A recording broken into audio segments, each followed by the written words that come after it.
Noong nakaraang linggo, merong lumabas na Infinix Note 30 5G na napakasulit para sa presyo niya. Pero ngayong linggo na to, itatapon na natin to. Dahil meron ng kapalit ang Infinix Note 30 5G sa pagiging sulit para sa presyo niya. At kung nakasubaybay kayo sa Facebook page natin, alam nyong ito ang Tecno Camon 20 Pro 5G. So, sa halagang 12,000 pesos, meron ka ng 8256 AMOLED na display at napakagandang back panel leather finish po ito. And what's more, yung chipset nito, di hamak na sobrang mas malakas kesa sa chipset ng Infinix Note 30 5G or kahit na sa Infinix Zero 5G 2023. So ano pa nga ba yung dapat nyo malaman? Sasabihin ko sa inyo kung bakit ito ang dapat nyong abangan or dapat nyong bilhin ngayong 2023 kung ang budget nyo ay nasa 12,000 pesos lang. So tara, gawa natin ng quick unboxing and tingnan natin kung ano yung kasama dito sa box.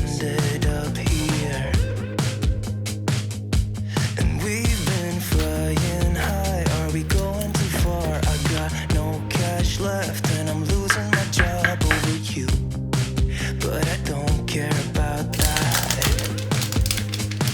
But I got you close and kinda hoping that one day we'll get the rhythm of it. So nakita niyo naman, aside from the free case, meron pa tayong kasamang earphones or headset kasi meron pong microphone. So that also means meron pa tayong 3.5mm headphone jack. And bukod pa dyan, sa mga nagtatanong, meron din po tong triple card slot, dual SIM, plus a micro SD card slot. So kung sakaling mabiting kayo sa storage nyo to na 256GB of storage, pwede nyo pang i-expand. Pero wala lang paligoy-ligoy pa guys, diretso na tayo sa performance nito. So meron tong Dimensity 8050 na chipset which is a rebranded na Dimensity 1200/1300 kasi yung 1300 is just an overclocked version of the 1200. So magkakalapit lang po talaga yung performances nitong dalawang chipsets and ayun nga yung nilagay nila dito sa Tecno Camon 20 Pro 5G. And of course, as the name indicates, meron na po itong 5G, 12,000 pesos, may 5G ka na. Napakalakas pa ng chipset. Gaano kalakas? Well, sa Antutu benchmark, makakakuha kayo ng 670,000 Antutu benchmark points. That is definitely better from your Dimensity 1080 na makikita natin with other mid-range devices. And also, kahit yung performance ng Snapdragon 778G, tinalo pa nito. Pero syempre guys, yung Antutu benchmark, kapiranggot lang po ng kwento talaga ng performance nitong Tecno Camon 20 Pro 5G. Dahil pagdating naman sa CPU throttling test, well, dito kayo medyo madidismaya. So guys, baka iniisip nyo na this is a perfect phone. It's not. So makikita nyo dito sa graph natin na pababa ng pababa talaga yung performance niya the longer that we ran the test, and bumaba nga siya sa 65% of its maximum performance. So kung maalala nyo guys, palagi ko sinasabi na ang safe para sa akin na throttling test result is dapat nasa 80% of its maximum performance. However, huwag kayo madidismaya agad kasi yung throttling test na to, ibig sabihin lang naman ito is sinasagad niya yung CPU and you won't really see your CPU running at 100% all the time. Sobrang bihira lang po tayo na naka 100% sa CPU performance. So hindi naman po ito yung indicator talaga kung gaano ka-smooth yung gaming performance nyo. Actually, eto na. Sasabihin na natin yung performance pagdating sa gaming. But before that, ipa-flash ko na lang po dyan sa display nyo kung ano yung mga settings na nakuha natin sa mga games na na-test natin so far. Pero ang pinakamatagal kong nilaro dito is yung sa Call of Duty Battle Royale. And so far, 2 games straight ang nilaro ko with Battle Royale. And then wala naman akong naramdaman na frame drops. Solid yung connection ko sa internet and hindi ako naglalag. And also, tinest ko rin to with multiplayer. Naka-frontline po tayo na mode. And wala rin ako napansin na lag or frame drops habang naglalaro ako ng Call of Duty Mobile. Kasi merong mga nag-point out na napanood nyo before sa ibang video na nag-lag daw or nag-frame drops. But from my personal experience, hindi ko po na-replicate yung frame drops or lag sa Call of Duty Mobile. Now, sinubukan ko rin to sa Wild Rift and maganda rin naman yung kinalabasan na gameplay experience ko. Wala rin pong frame drops. Solid po kahit matindi yung clash na nangyari. Although dalawang full games pa lang na susubukan ko with Wild Rift. Sa Mobile Legends naman, kahit na intense yung clash, wala naman kayong magiging problema dito.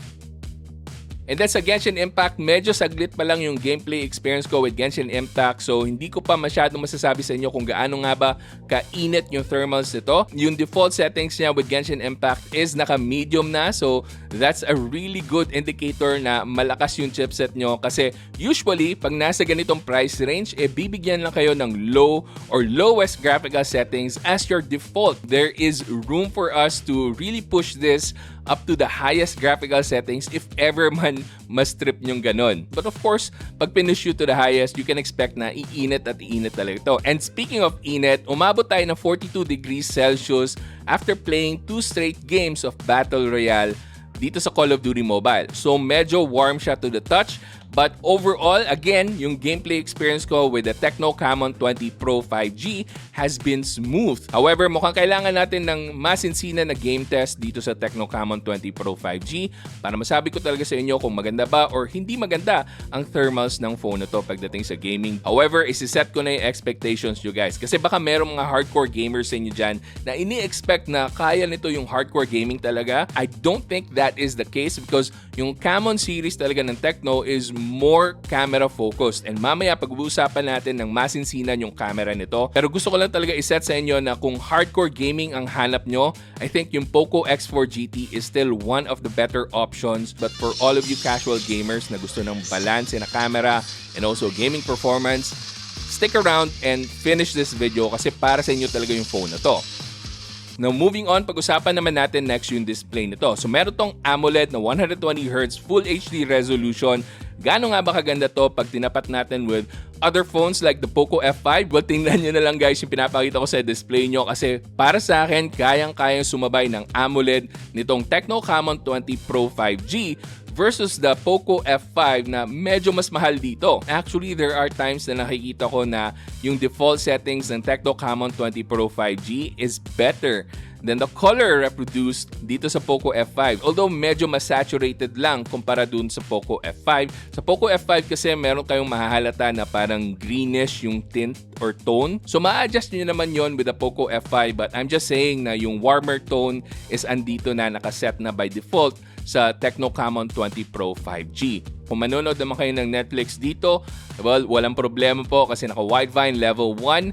Although, there is one thing that I noticed na pag nanonood kayo ng Netflix, hindi available yung HDR capability nitong Tecno Camon 20 Pro 5G. Pag sa YouTube nyo naman ginamit, na-activate naman yung HDR capability ng phone na to. Pero sayang, I hope magkaroon ng update dito para mapakinabangan rin natin yung HDR pati na rin sa Netflix, hindi lang po sa YouTube. Pero overall, the display is really good looking. Again, at 12,000 pesos, sobrang matutuwa kayo. Actually, ako, sobrang sayo ko para sa mga consumers, para sa inyo na naghahanap ng phone that has a good display, good performance, and camera. Eto na, pag-usapan na natin yung camera kasi camera ang main focus nito. So for photos at 12,000 pesos, masasabi ko na agad sa inyo na panalo tong phone na to. This is one of the best 12,000 peso phone pagdating sa camera, if not the best right now. Yung details ng subject, they're sharp enough, hindi siya over-sharpened, hindi siya over-processed.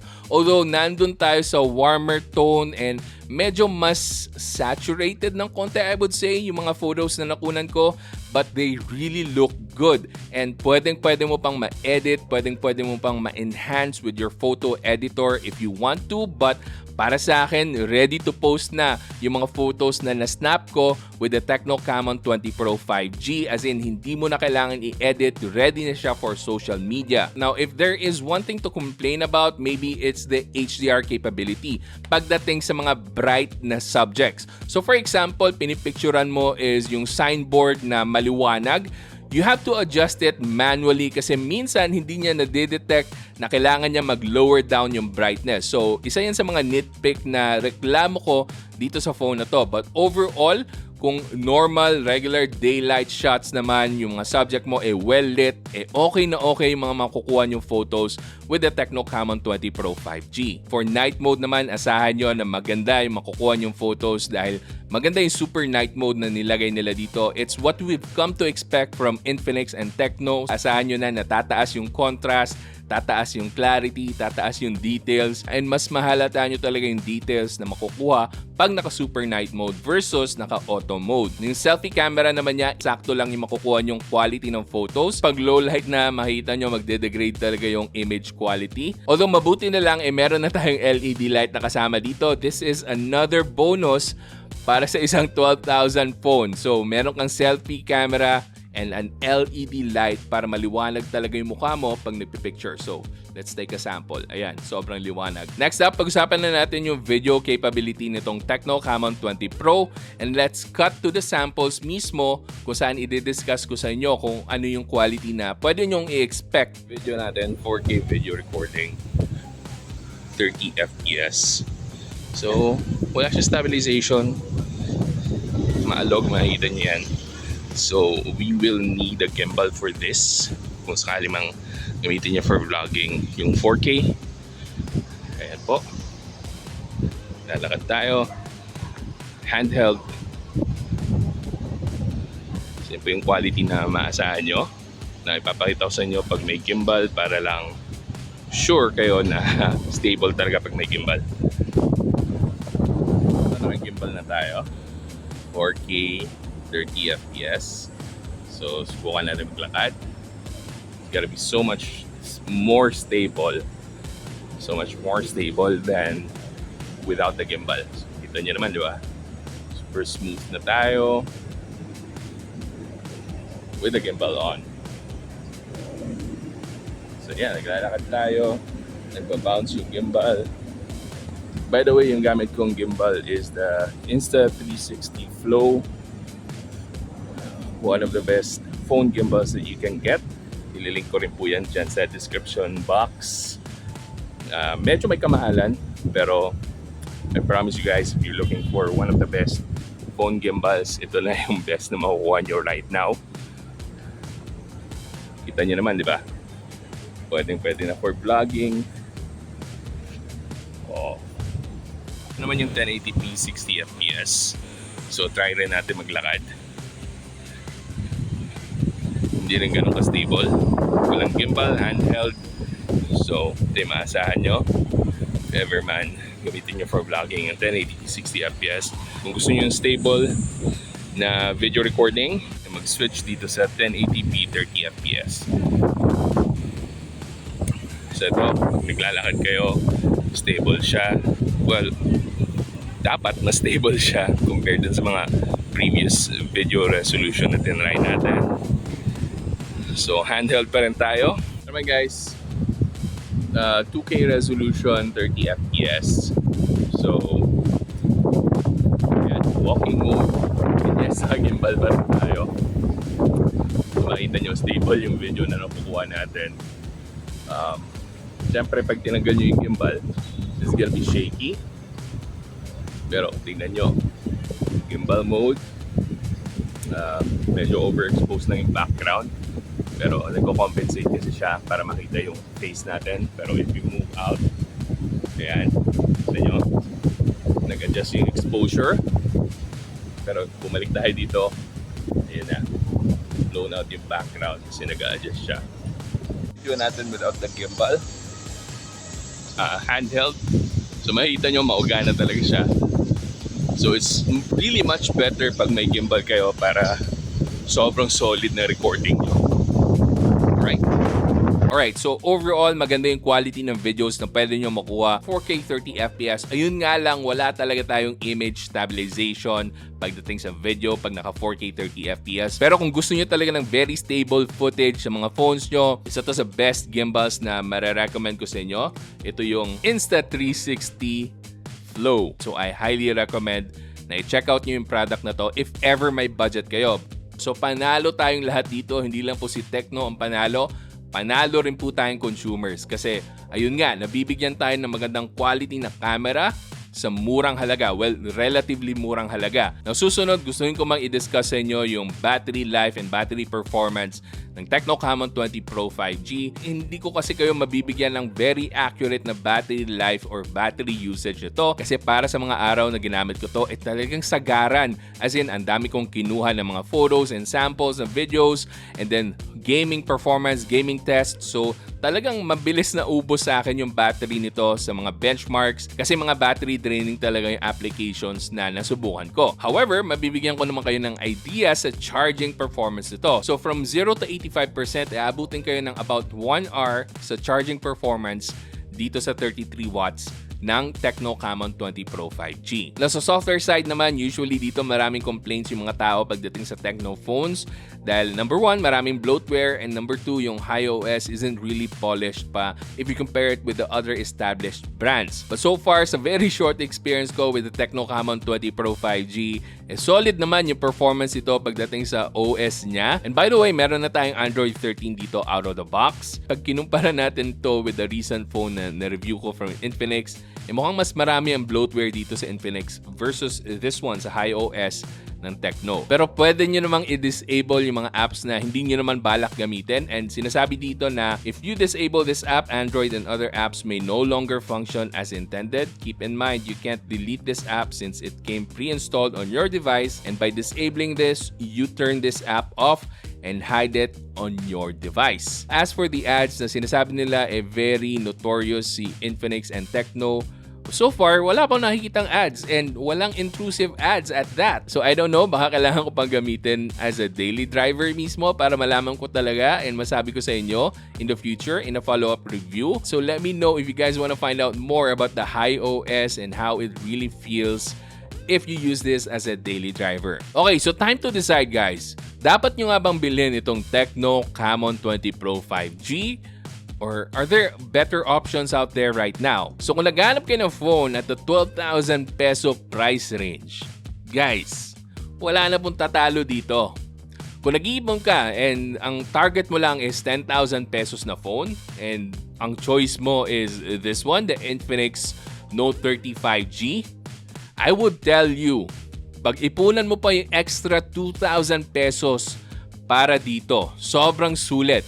Unless you really need yung bypass charging, unless magdamagan na gaming ang kailangan mo, then of course, you can choose this. Kasi meron nga itong bypass charging. Now, if your choices are the Infinix Zero 5G versus this one, the Tecno Camon 20 Pro 5G, hands down, wala pong binatbat yung Infinix. Now, don't get me wrong, mahal ko yung Infinix Zero 5G. Mahal kita. At ang sakit-sakit na. But only for a few months. Dahil meron na po tayong bagong king of value and this is it. The Tecno Camon 20 Pro 5G. Naalala ko kasi before, sinabi ko na si Poco talagang nagdi-disrupt ng market. Ngayon, si Tecno talagang dinisrupt niya yung market dahil halos lahat na magtatanong ng 10K to 15K na budget phone, ito na ang re-recommend ko. This is way better than phones with the Snapdragon 695, 1080, 920, and G99 na chipsets. Guys, yung G99, basura pag kinumpara nyo dito sa Tecno Camon 20 Pro 5G. Kung ako sa inyo, kung naghanap kayo ng well-balanced na phone at 12,000 pesos, ito na po yun. Lahat po ng links nandiyan sa description box. And I hope natulungan ko kayong mag-decide kung ano nga ba yung phone na dapat nyong kunin. Kung gusto mo pang manood ng mga videos ko, gusto mong matuto, may mga ililink po ako dyan. Panigurado, magugustuhan niyo yung mga yan. So hanggang sa susunod, ako nga pala ulit si Janus ng Pinoy Techdad. Kita-kita ulit tayo. But I got you close.